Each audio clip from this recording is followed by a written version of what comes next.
Great power, immense wealth, and loyal followers seems to have been a recipe for disaster when it comes to these leaders in history. While some of the leaders were doing what they thought was right, others were simply just on a power trip. Join me today as we count down the top 10 evil monarchs in history that should be forgotten. Starting off this list at our number 10 spot, we have Caligula, also known as Gaius Julius Caesar Augustus Germanicus. He was the Roman emperor from 37 AD until 41. During his brief reign, he engaged in a number of acts that have led historians to view him as one of history's most infamous and cruel rulers. Caligula was known for his cruelty and sadism. He enjoyed inflicting pain on others, whether it be through torment or execution. He also enjoyed humiliating people, often forcing them to engage in degrading acts. He would frequently attend public executions and gladiatorial,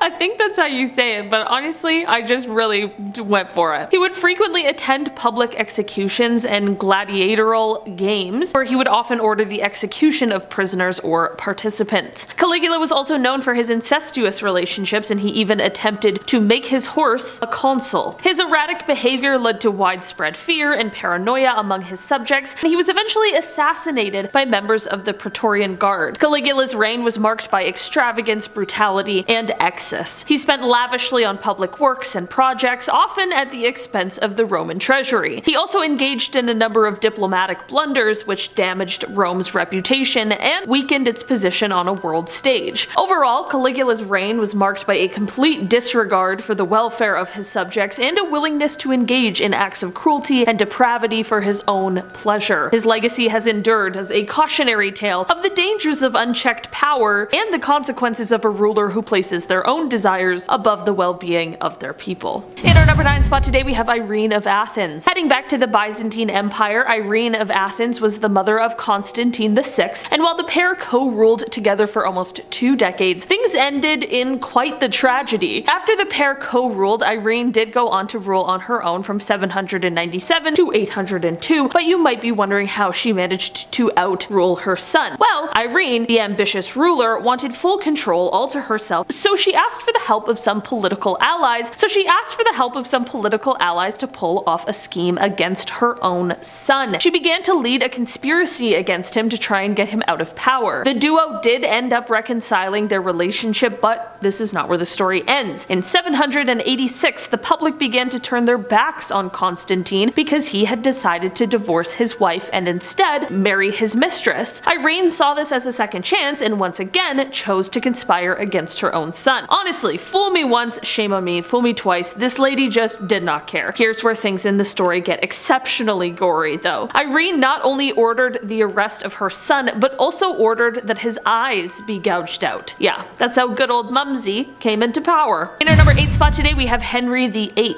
Henry VIII was the King of England from 1509 until his death in 1547. Although he is remembered for his significant impact on English history, he is also known for his cruelty and tyranny as a ruler. Henry VIII is notorious for his multiple marriages and the brutal treatment of his wives. He executed 2 of them, Anne Boleyn and Catherine Howard, on charges of treason. He was also known for his harsh treatment of his subjects, particularly those who opposed him. Henry dissolved the monasteries in England, seizing their wealth and property, and executed anyone who opposed him. He was also responsible for the establishment of the Anglican Church, which led to religious persecution and violence against Catholics. Overall, Henry VIII was a ruthless and power-hungry ruler who was willing to do whatever it took to maintain his grip on power, and also possibly the worst husband ever. In our number 7 spot today, we have Mary I. Queen Mary didn't get the nickname Bloody Mary from nowhere. Oh no, this name was certainly earned. Mary was a Catholic queen in a Protestant country, which, as you can imagine, was quite problematic when she ascended the throne of England in 1553. Although her reign only lasted 5 years, she made a mark on history in a multitude of ways. She was the first true Queen of England, and she was quite a vicious ruler. During her time as queen, Mary announced a war against Protestantism, which left many who belonged to the religion being charged with heresy. Yes, this doesn't sound all that bad until you learn that at the time, the usual sentence for heresy was to be burned at the stake. Nice. Mary was responsible for the burning of over 300 Protestants during her time as queen, which, unsurprisingly, left her quite unpopular.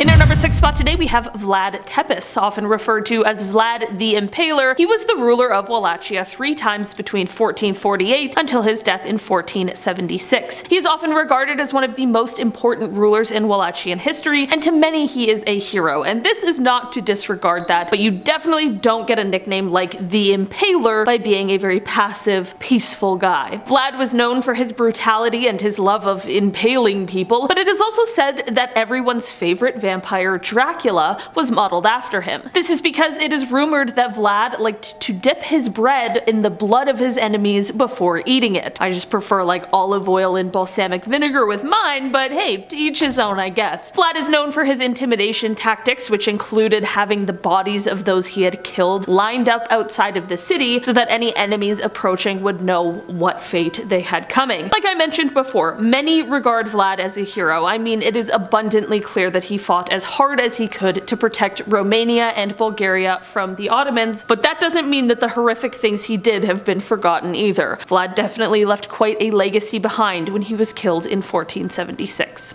In our number 5 spot today we have Ivan IV, more commonly known as Ivan the Terrible. He was the son of Vasily III, who was the Rurikid ruler of the Grand Duchy of Moscow. After his father's death, however, at just 3 years old, Ivan was named the Grand Prince, and by the time he was 16, he was declared as the Tsar or Emperor of Russia, officially establishing the Tsardom of Russia. Ivan and his reign are certainly known for the transformation of Russia from a medieval state to an empire, but not without a huge cost to the people of Russia, as well as a hit to the long-term economy. Ivan has been described as being intelligent and devout, but also prone to paranoia, rage, and episodic outbreaks of mental instability that only increased as he got older. One of the main points of extreme violence and viciousness was the massacre of the Novgorod, which saw the deaths of an estimated 2,000 to 15,000 people, as well as a shocking amount of acts of extreme, violent cruelty. In the later years, like I mentioned, his violent tendencies only got worse, which led to him doing things like striking his heir in the heat of an argument so badly that it left him with brain damage. In the end, Ivan the Terrible met his demise from a heart attack in 1584. In our number 4 spot today we have Queen Isabella. Isabella co-ruled Spain from 1451 to 1504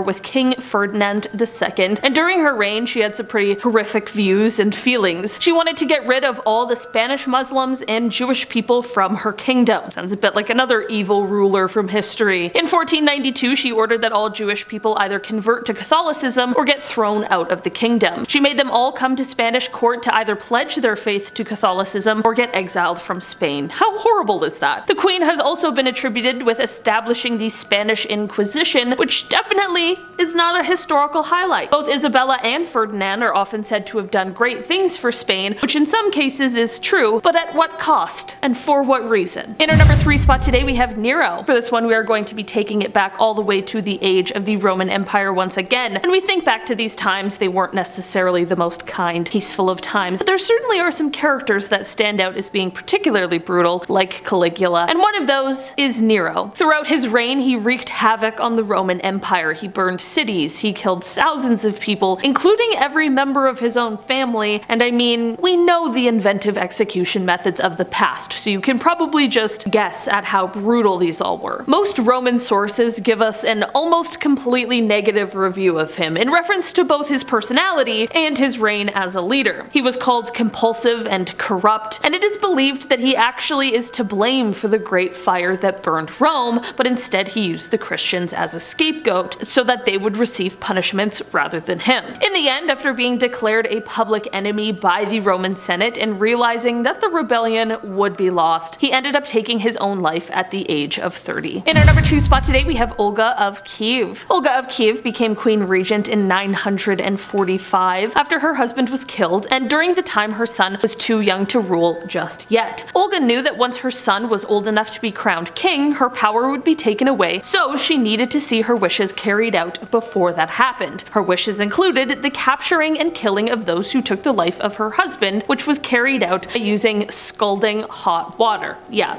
don't even want to imagine what that would have been like. Don't kill the king, I guess. Historically, it doesn't seem to work out swimmingly. Apparently, in doing this, however, Olga developed a bit of a bloodthirst, and she would not rest until everyone associated with the people who killed her husband were all eliminated. It seemed like if you even looked in the wrong direction or breathed in the vicinity vicinity of someone who had something to do with the king's slaying, you could kiss your own life goodbye. Olga took hundreds of people out of the tribe that the killers were from. She devised a plan to bury the tribe's leaders alive, and she even came up with a plan to set fire to their entire village. It is said that Olga may have locked the tribe's leader in a bathhouse and burned it down, but we don't know for sure. All we do know is that she was definitely not okay. In our number 1 spot today, we have Leopold II. As the second king of the Belgians, Leopold has been said to be responsible for the deaths of somewhere between 2 to 15 million people. It wasn't in Belgium that he committed his atrocious acts, however. It all started when he claimed himself to be the founder and the sole owner of the Congo Free State, which was a private project he undertook on his own. Leopold loved colonialism. He wanted to colonize anything he possibly could, and this is why he started the International African Society, which he used to travel to Africa, claim land that obviously wasn't his, and we're not talking about we're talking about land that is several times the size of Belgium, and many countries just let him do this and allowed him to freely rule this land. This is definitely already bad enough, but of course things only got worse. Leopold had his own private militia that he used to force the indigenous population into hard labor. While Leopold was doing this, of course, for economic reasons, he was also doing this because he sucked.